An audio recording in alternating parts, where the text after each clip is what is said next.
Does your website have to be ADA compliant? Yes. So stick around to find out, what ADA compliance means, how you can achieve it and avoid potential litigation that will frustrate you and cost you a lot of money, and why it's really important to do this in the first place. So before we dig really into it, take a moment to subscribe to the channel if you find this helpful at all. It really helps us out and it helps me bring you more quality education for free. So let's jump right into it. So the American Disabilities Act was first signed in 1990, and it applies to websites. Websites are now a place of public accommodation under the Americans with Disabilities Act. And it's something that private businesses as well as governments have to provide for their website visitors. So what is ADA compliance? The ADA is a civil rights law that prohibits discrimination based on disability. You probably know that. But for a website to be compliant, it must be accessible to people who browse the web with assistive devices. So they don't have to be blind. It can just be like a color issue where a contrast issue. It can be blind people where they use text readers. If your website is not accessible to people with disabilities, it's not compliant with the law. Now, because of how the legislation is written, having a website that's not accessible to everybody will be interpreted as active discrimination. So if you're actively discriminating against people with disabilities, you're at risk of being sued, and it's that simple.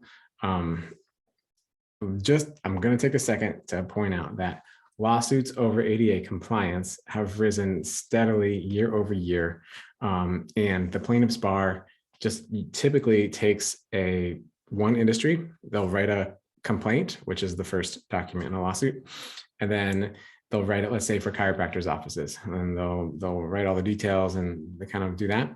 And then from there, it's really easy to just swap out the name of the chiropractic office, the name of its website, and then file that complaint as well. So we typically tend to see plaintiffs' attorneys attacking one industry at a time, because it's quick to churn and burn that way. And it's a numbers game for them. They sue 200 chiropractors, and they might get settlements out of 20 of them. And that's worth it for them, right? So we do see it industry by industry. It is rising depending on the articles you read on the web. It rises 50% year over year. I've seen stats that have risen 200% year over year. So depending on the year, it's going up because more and more businesses are starting, especially since the pandemic, which means more and more businesses have a website. And as an aside, most plaintiffs' attorneys know that there's a lot of cash to be made from doctors' offices, chiropractic offices, and health provider offices. So be aware that this is a real thing, and it's a real concern. But good news is there are a lot of ways you can fix it and avoid or deter these lawsuits as well. So with some exceptions, ADA compliance is required for most sites, and definitely for business sites, and definitely for government-run sites.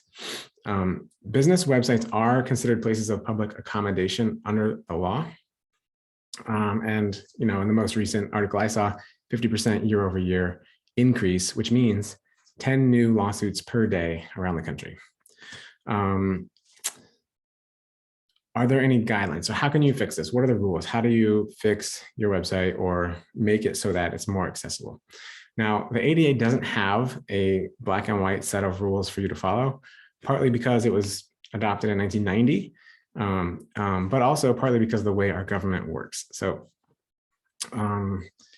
way before the internet, that was the ADA. But then after the internet came around, the Department of Justice considers the ADA applicable to government and business websites since at least 2008, but it won't weigh in on mandatory guidelines because Department of Justice is an executive branch office, and they defer to the legislature to create the guidelines, which Congress has not done that yet. So what can we do? There is a worldwide standard that is in effect. It's called the Web Content Accessibility Guidelines, or WCAG, WCAG. Right now we're at WCAG 2.0.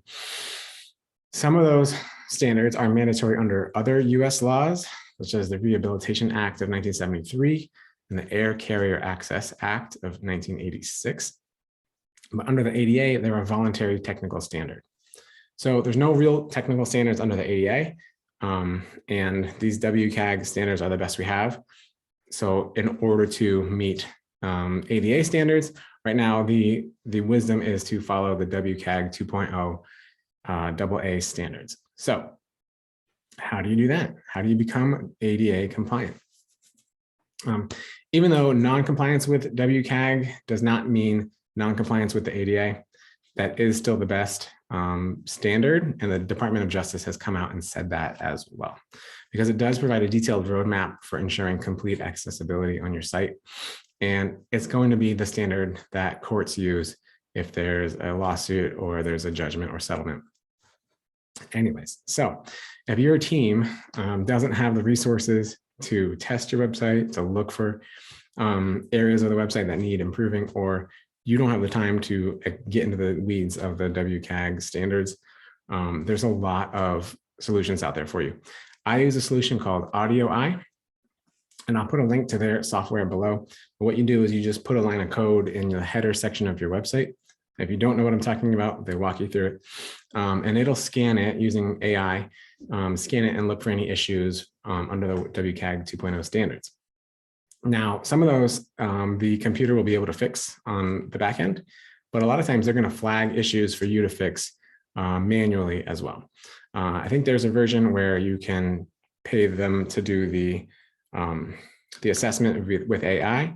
Then you can pay humans, real humans with disabilities, to kind of audit your site and make sure that they're flagging everything that needs to be brought to your attention so that you can fix it as well. So what they do is they have that little widget, and they have a little widget accessibility bar there, and you'll see it on my site. But really, you may have to go in and change some things manually on your site. Big things that are flags are, images that don't have alt text. So if you hover your mouse over an image on a website, that there should be a little piece of text that pops up and explains what the image is.